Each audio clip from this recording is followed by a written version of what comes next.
Morning to all. Today we are going to start the topic Engineering Mechanics 3ME 4-03, that is in your syllabus of third semester of Mechanical Engineering. So today we are before going to start, we are going to discuss the subject, the topic name is Engineering Mechanics. So as you know about what is engineering mechanics, so we can say that it is a branch of applied science that which describes and predicts the effect of forces on rigid body, which deals with the study of bodies at rest or in motion when subjected to external mechanical disturbance. So, what is the meaning of this statement? We can say that if you are applying a force on a rigid body that is in rest or in motion, so what are the effect of the forces on the body?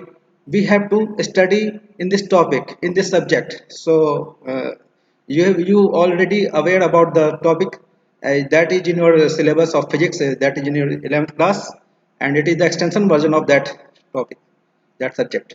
So here we can see that the definition of the engineering mechanics, and after that what is the classifications. So the main classification of the engineering mechanics is the static and dynamics. We can classify into two parts. First one is the static and second one is the dynamic. After that, the dynamic will be categorized into two types. First one is the kinematics and second one is the kinetics.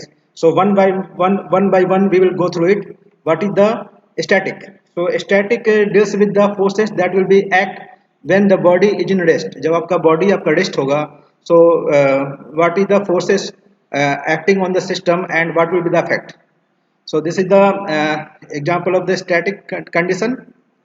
After that, next one is the dynamic forces acting on a body when it is in motion. When your body is in motion, so forces will be acting. Because of that, what is the effects will be acting on the system? So that is the example of the dynamic motion.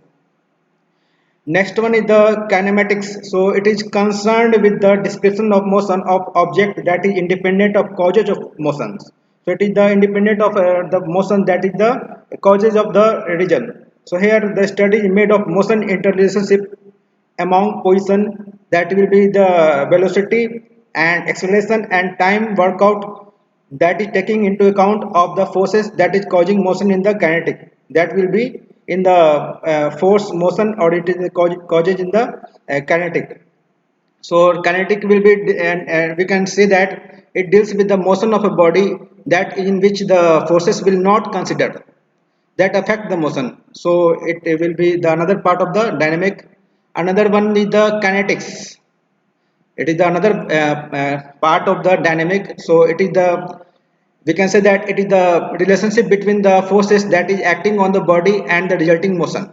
So these are the main types of the engineering mechanics. First one is the static, second one is the dynamic, and the dynamic we can categorize into two types. First one is the kinematics and second one is the kinetics. So one by one we were seeing the types of the engineering mechanics.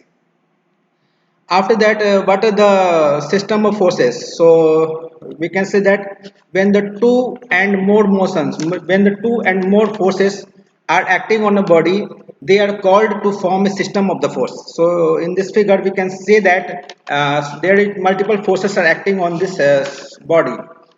So what is the effect of this body? We have to find the resultant of this forces, and finally what are the effect of this force on the system.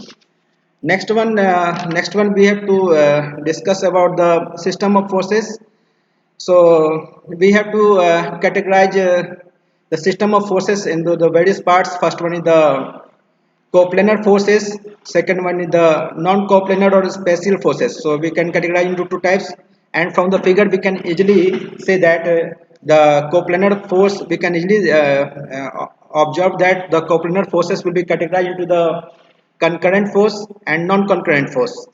And next one is the non-coplanar or spatial forces will be categorized into the concurrent, parallel, and non-concurrent, non-parallel forces. After that, the parallel forces will be divided into two parts. First one is the like and unlike. So next one, one by one, we have to understand. We have to understand the individual topics. So let us see What is the collinear? So from the figure we can say that the two forces are acting at the two ends of this line. So the lines of the action of all forces lie along the same straight line. So what are the effect? The line of the action you can see from this figure. All forces lie along the same straight line. So these are the, you can say that this is the collinear force. So we can consider an example of force on a rope in a tug of war. So हम लोग बचपन में खेलते भी थे कि वो टग ward होता था, उसमें हम लोग एक लाइन में फोर्स अप्लाई करते थे इंडिविजुअल डायरेक्शन में, और उसका हम लोग अफेक्ट जिसका हमारा जो फोर्स ज़्यादा होता था उस डायरेक्शन में हमारा फोर्स वो पुल होता था और वो विनर होते थे, है ना, वो विनर होते थे। तो इस तरीके से हम इसको कोलिनियर फोर्स को इजिली अंडरस्टैंड कर सकते हैं। Next one is the coplanar parallel forces.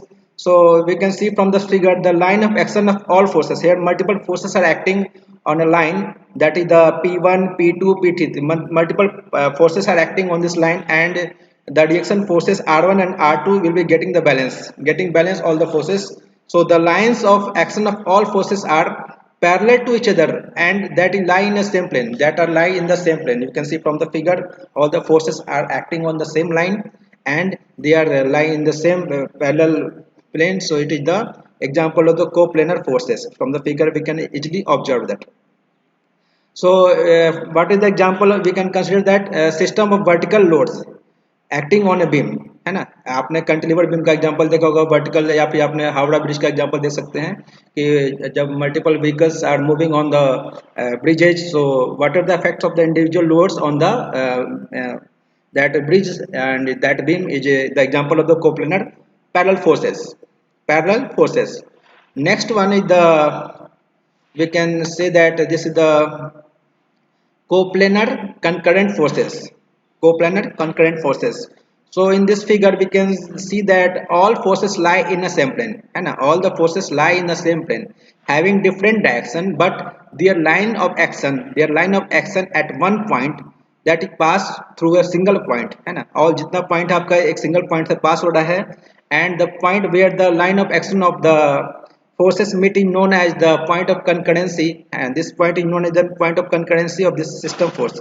So individual points are acting, forces are acting at single point, and they are lying on the same plane. So this is the main example of coplanar concurrent forces. So here P1, P2, P3 and P4 are the multiple forces that are acting at the single point, है ना, and O is the point of concurrency. From the figure you can easily observe that, recognize that. So example, on a rod resting against a wall, है ना। तो आप rod आप जब का wall पे आपका माउंट किया जाता है तो उस पर मल्टीपल फोर्सेस जब आप अप्लाई करते हैं तो वो आपका एक एग्जांपल होता है, ठीक है। Next one is the, we can take the example of coplanar non concurrent forces. These are the topics we have to study and that will be used in the further numericals and the concepts, and when we are solving the numericals, so we have to understand these things. So coplanar non-concurrent forces is all forces lie in the same plane but their line of action do not pass through a single point, है ना। जितना भी force आपका लाई करेगा same plane पर लाई करेगा, लेकिन जो उसका एक्शन है, लाइन ऑफ एक्शन यहाँ पे फिगर में देख सकते हैं आपका, वो एक सिंगल पॉइंट पे आपका लाई नहीं करता है, एक सिंगल पॉइंट पे पास नहीं कर रहा है। This is the point P1 P2, ये दोनों जो पॉइंट आपको दिख रहा है डिफरेंट प्लेन पे है आपका, ये सेम प्लेन पे नहीं है, तो इसका हमें लाइन ऑफ एक्शन जो है आपका पास नहीं कर रहा सिंगल पॉइंट से, and this is the weight. So this is the example of the coplanar non concurrent forces. So example, you can take the forces on a ladder.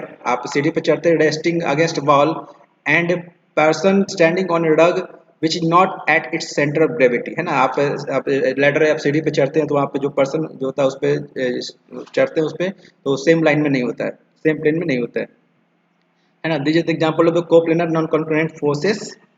This is the example of non-concurrent forces. Now, what about the next one? Next one is the non-coplanar concurrent forces, and concurrent forces. So here we can see from the figure, all forces do not lie in the same plane. Here you can see from the figure P1, P2, P3 and P4 are not lie in the single same plane, but their line of action passes through a single point. जो उसका line of action होगा single point के through pass करेगा। ये आपका figure देख रहा है सिंगल पॉइंट से पास कर रहा है, लेकिन वो सेम प्लेन में नहीं है। तो this is the example of the non coplanar non concurrent forces. So example you can take that forces on tripod carrying a camera. आपने tripod देखा होगा जिसपे कैमरा माउंट किया जाता है ना, तो वो आपका वो एग्जांपल है non concurrent concurrent non coplanar concurrent forces का. ठीक है. Now the next one is the non-coplanar and non-concurrent forces. So here we can see from the figure, multiple forces are acting, P1, P2, P3, P4, P5, multiple forces are acting. So from this figure we can easily observe that all forces do not lie in the same plane, है ना. यहाँ पे कोई भी जो force आपका act कर रहा है वो सेम प्लेन में लाई नहीं कर रहा है, सेम प्लेन में लाई नहीं कर रहा है, and their line of action do not meet at single point. इसका जो लाइन ऑफ एक्शन आप इसका जो ये एक्सटेंशन करेंगे, इस लाइन को एक्सटेंड करेंगे तो सिंगल पॉइंट पे वो मीट नहीं करेगा. This is the example of the non coplanar and non concurrent forces. So forces acting on a moving बस. This is the example. जब आप फोर्स जब मूव आपका जो बस मूव करता है तो उस पे जो फोर्स एक्ट करता है वो एग्जांपल है नॉन कॉन्करेंट फोर्सेस का, non coplanar concurrent forces. So this is the main definitions we can easily summarize from this here from here. Now the next topic is the principle of transmissibility of forces. The next topic is the principle of transmissibility of forces. So here we can see from this figure, there the points P is acting at line A and B, and so when a force act at several point on a rigid body, and on a rigid body it may be considered to act at any other point on its line of action, that provides that this point is rigidly connected to the body, है ना. तो यहाँ पे आप figure में देख सकते हैं कि जो पॉइंट है रिजिडली एक दूसरे से कनेक्टेड है, पॉइंट ए एंड बी है ना. So this is the example of the principle of transmissibility, है ना. All points are connected to each other. So this is the example of the principle of transmissibility of forces. We have to find the line of action of this points, these forces, right. So I expect that you have understand the content of today's lecture. So further we will continue with the concept of the coplanar forces, parallelogram law of forces, and the another derivations and the numericals that is remaining in the this topic. So for the today it is okay. I am going to wind up this.